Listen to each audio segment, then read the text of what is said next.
This is a prequel video shot after I shot the following 6 or 7 videos that constitute the video showing the overhaul of the master cylinder on this bike.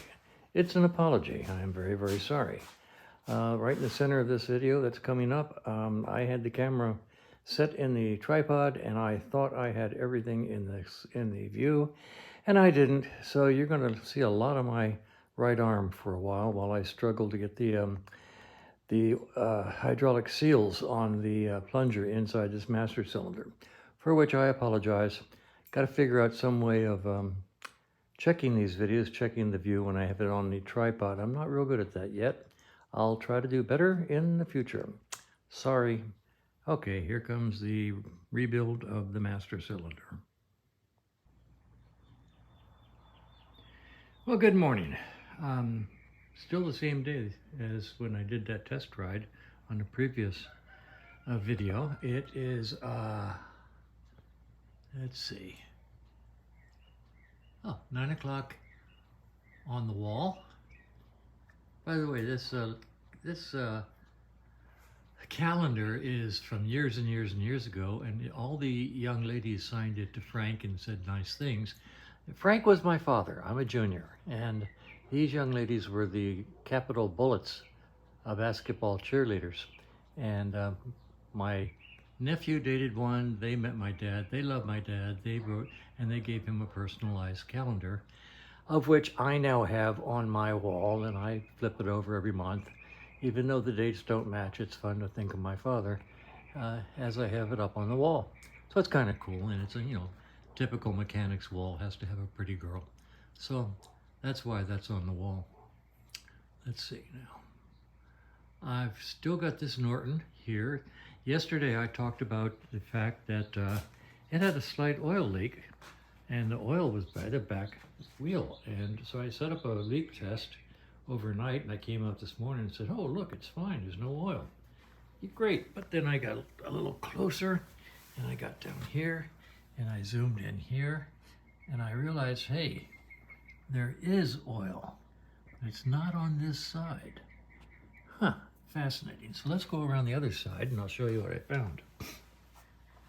In all the years I've been doing this, this is the only Norton that's ever come in here with the original chain oiler still hooked up.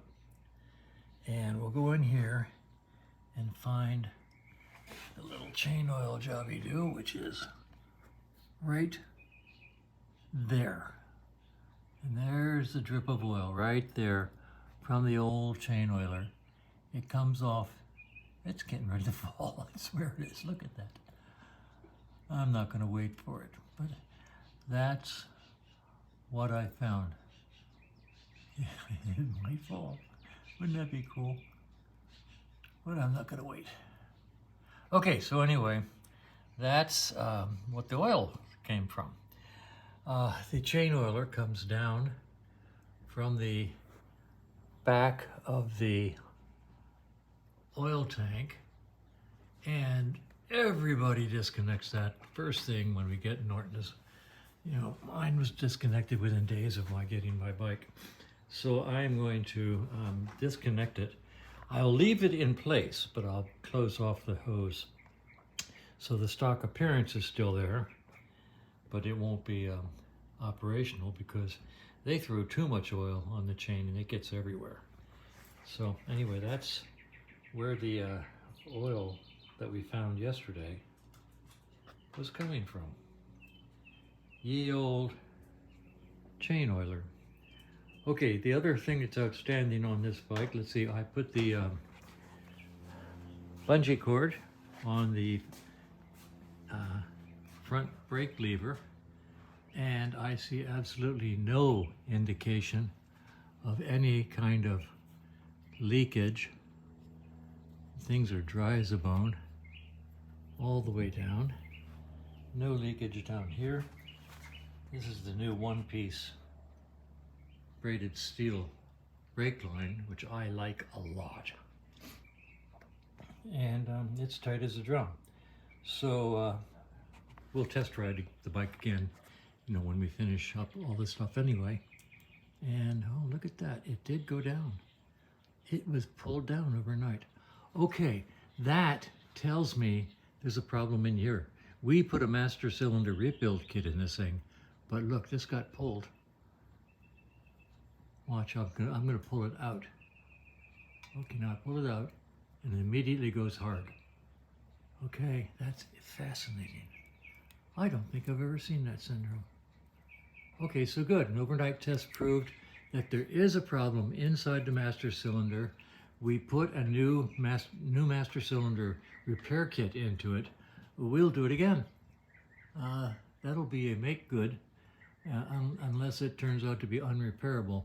But I mean, we honed the cylinder and put in new seals, and yet overnight it got pulled down. Okay, so that's a what we call a good test because it caused it to fail. So if a test that fails is considered to be a success. All right, so I'll go back into this. Other than that, I'm waiting on the side stand adapter mount. We'll see how that goes. And cool. All right, I'm not unhappy with that. Besides, today's an extremely slow day, so I will take that master cylinder off right now. Here sits the bike I rode this morning. It's all ready to go out. It'll go out tomorrow. And then I have this 75 sitting here that I have to finish connecting all these wires and then see what else I need to do. It's a good thing I keep notes because I can't remember anything. And my bikes are sitting there underneath the covers. So poor little babies. Just never get ridden anymore. Anyway, so it's a slow time here at the shop. A lot of room, and we'll see what happens. It's just too hot to be motorcycling around here. I was thinking about riding this one to lunch today with my British bike buddies. We get together for lunch every Thursday. It's going to be 104 at 11 o'clock when I leave for lunch and 108 by the time I leave there. So I'm not sure if I will or not. But as they say, it's a dry heat. And people, I hear that a lot, and I tell people, well, you know, turn your oven on to 200 degrees and then put your hand inside of it and wave it around and see if the breeze inside that oven makes your hand feel cool. It's the same thing when you go riding at 100 degrees. The breeze doesn't cool you. It's just a hot breeze.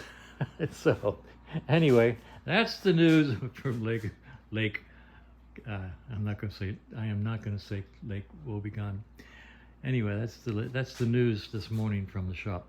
I'm going to go work on a master cylinder on that Norton.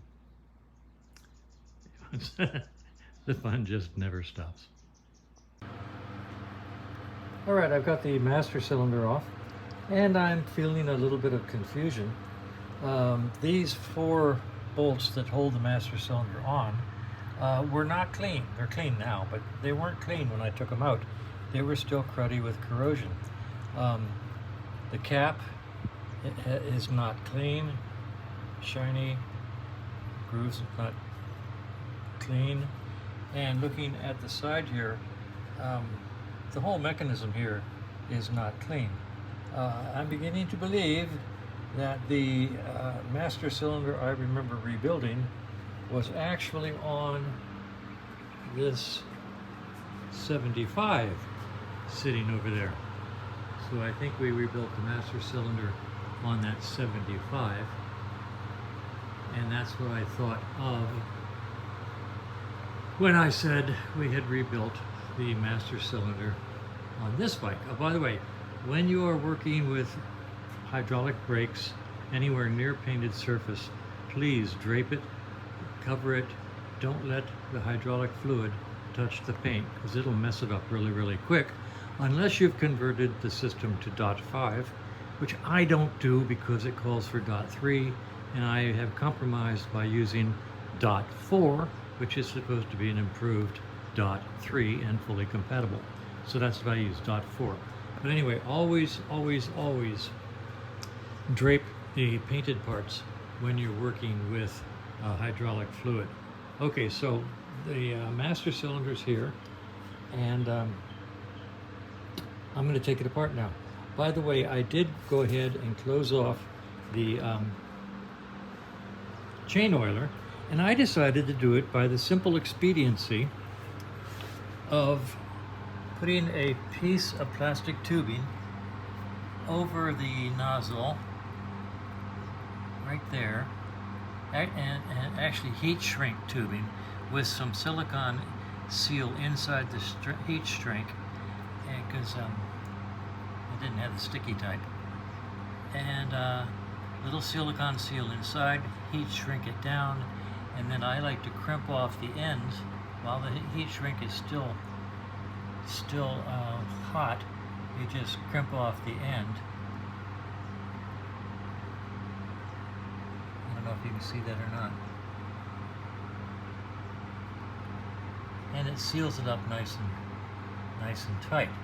So I believe that that'll both close it off, and if somebody should ever want to open it up again in the future, they can just slice that heat shrink down the side and take it off, and everything will be fine.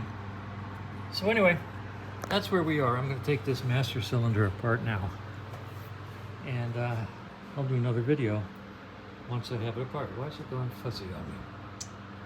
Look at the focus. Sorry. All right, so that's where we are. I'll do another video shortly. Okay, the handle's off. The mounting bolt is dirty. The rubber cover is full of dirty hydraulic fluid.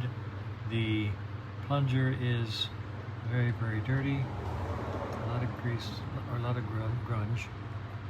And in here is not a pretty sight either. So, okay, I definitely misspoke when I said that we had rebuilt this. We apparently had not. So I'll do that now. All right, the master cylinder is completely disassembled. Here are the internal parts. The plunger, where this little shallow oil seal goes, it's difficult to get off. I don't even try. I just go ahead and slice it off with a X-Acto knife. The wavy washers and the deep dish oil pressure seal, they always face towards the outside, the goes out end.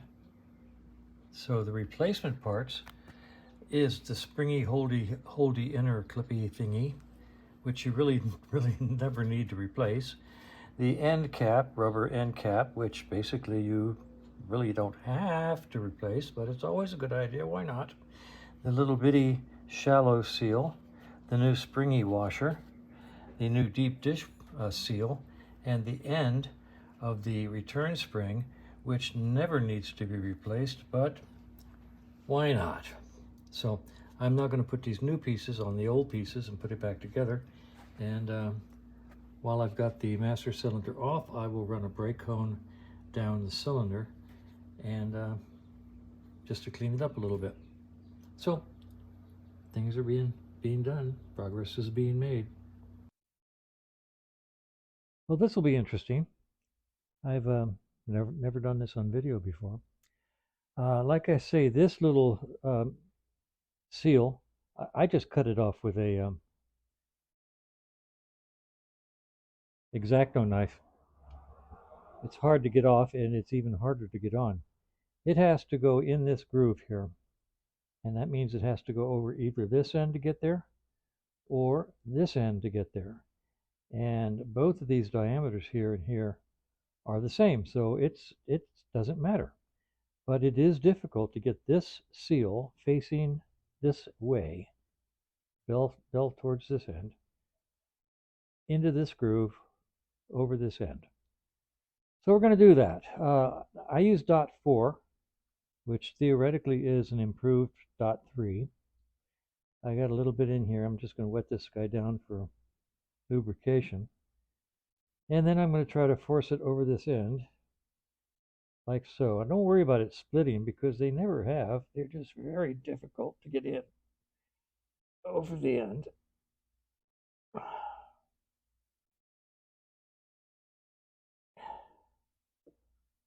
I hope you can see the difficulty here because it ain't easy.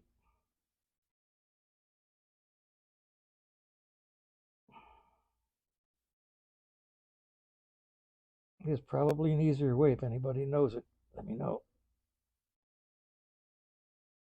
I could put it in the vise, but I just don't like to do that.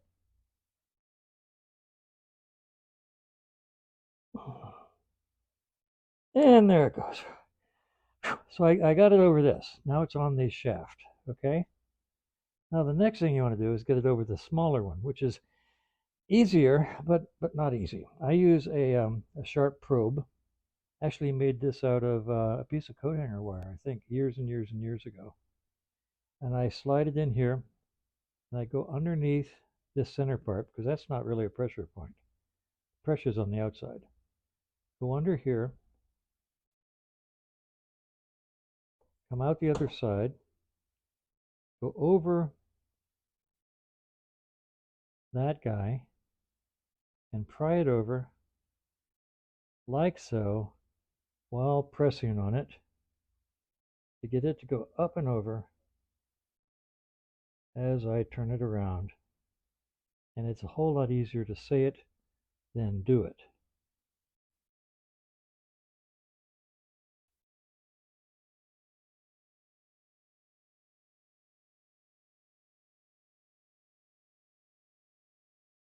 And if this doesn't work, I'll use a very small screwdriver.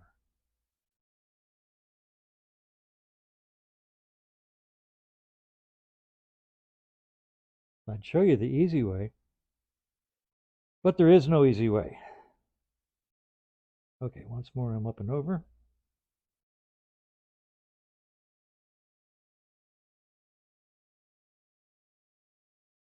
And I've lost it again.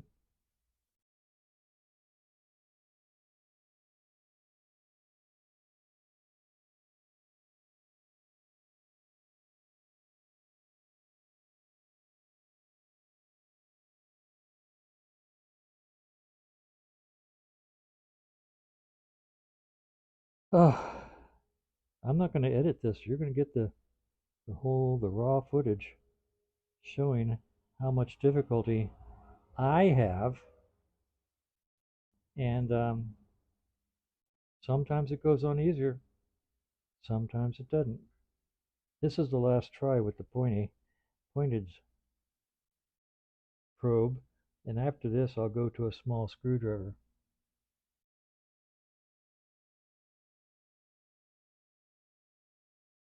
And that time, it went around. There. It's in. So that's what I use. You could also, I've got a small screwdriver here somewhere. Since I can't find it, I won't show it. Okay, so it's on. A little more fluid. All right, now we put the things together.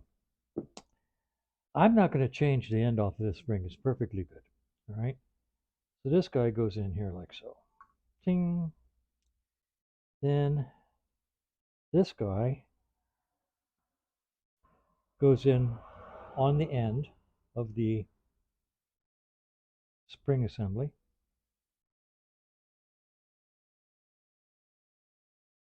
Like so. Facing down with the bell facing in.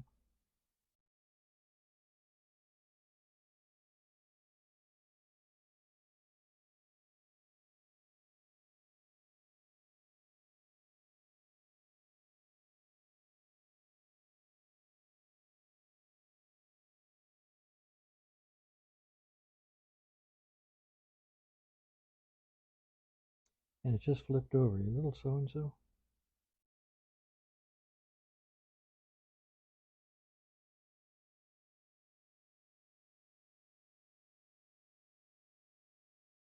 Okay, now it's in on the spring. Now your little wavy washer goes on top of that. Doesn't matter, up or down, it wavies, so it wavies either way you put it in. Okay. Now this guy goes in.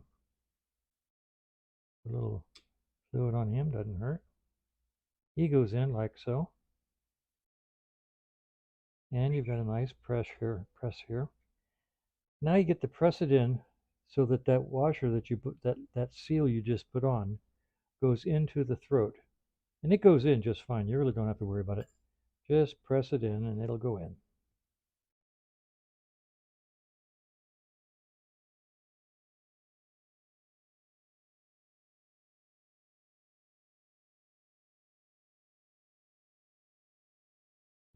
Okay, it just went in. They don't curl over. They don't come back at you. Or at least I've never had one do that.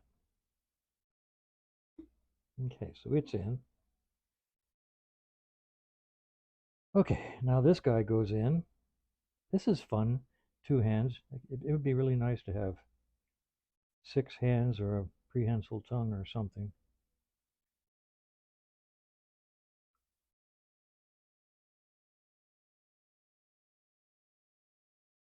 It goes in there like so.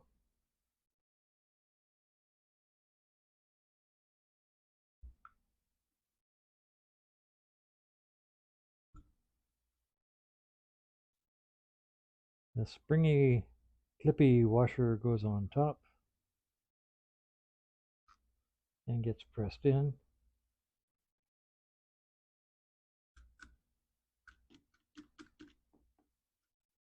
To hold this guy in place.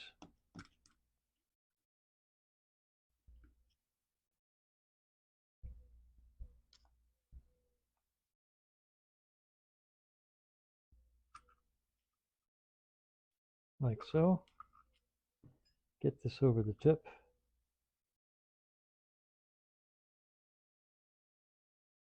Like so.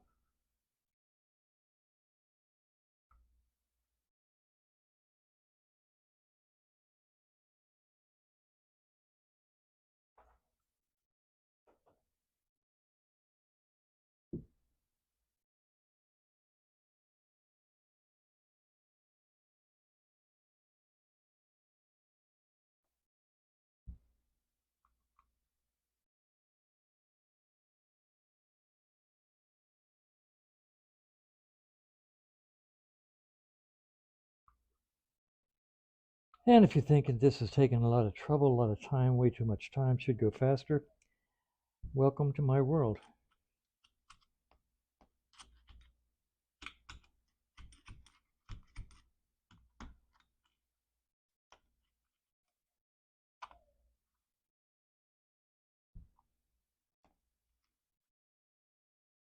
Okay.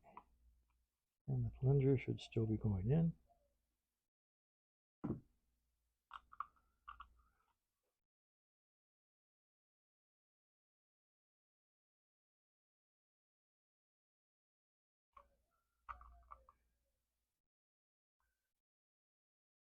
I don't like this new clip.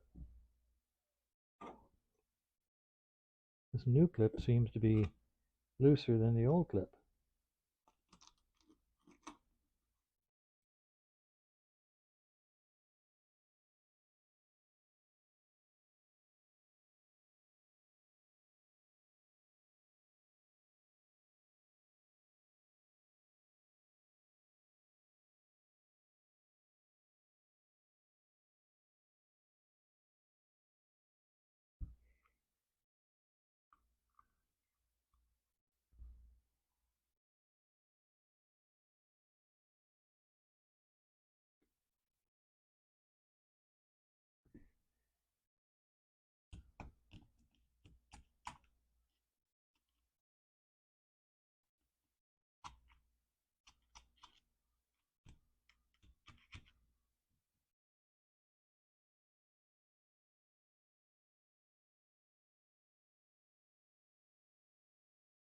Okay.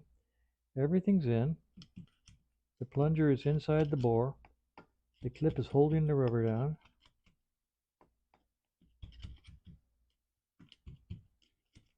Now let's put the handle on, which actually holds everything together.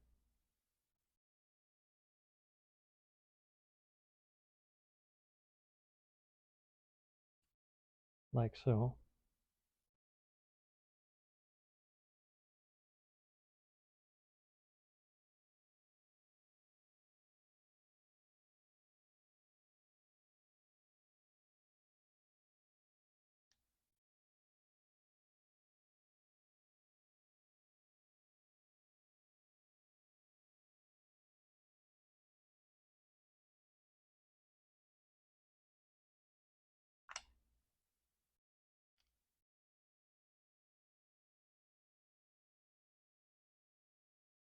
There are probably easier ways to do this.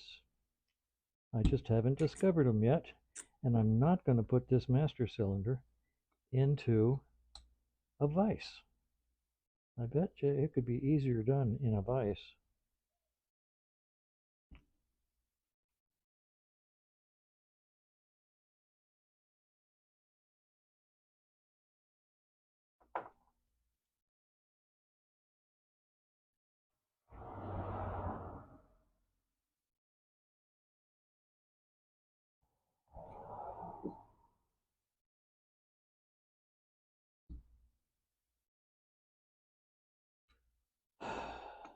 I bet you it would be easier in a vise.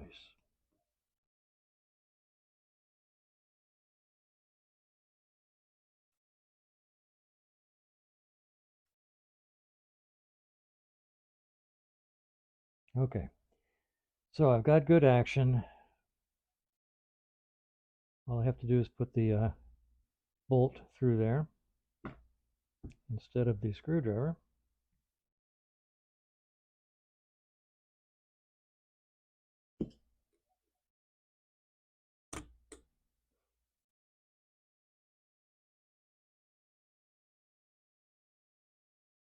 It is a shouldered bolt, so the lever's turning on the shoulder of the bolt, not necessarily the threads.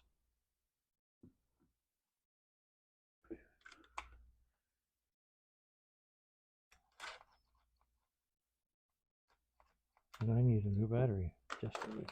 All right. Time for new batteries for the old impact tool.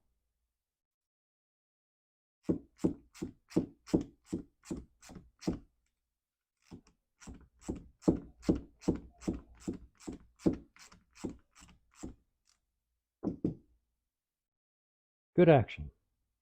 I'm pleased with that. I'm going to touch this up with some black spray paint and put it on the bike.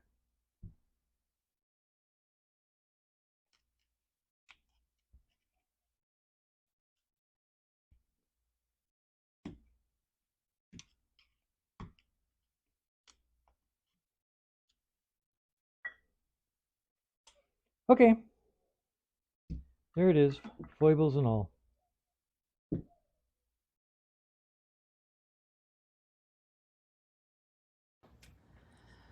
Okay, I did the touch up. I'm going to let it sit here while I go to lunch with my old guy British bikers. Be back in an hour or so. All right, I've got the master cylinder rebuilt and back on the bike. I'll show you what happens when you start to, well, first of all, the whole system still is solid. There's no leakage, so the hose going down to the calipers, there's no air in them. Whatever air there is from here to here. So watch the action as I gently move the lever. All that's doing is pushing on air, which is coming up, and this ought to get more solid. As it gets solid, that'll turn into a water spout. And at that point, we'll stop, and I'll cover it with my hand. I can feel the pressure starting. You can see the level going down.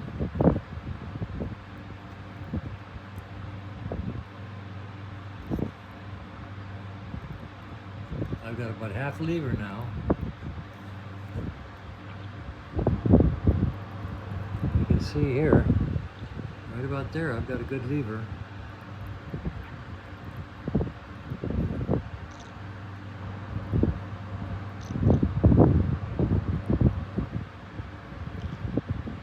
You see the spout happening?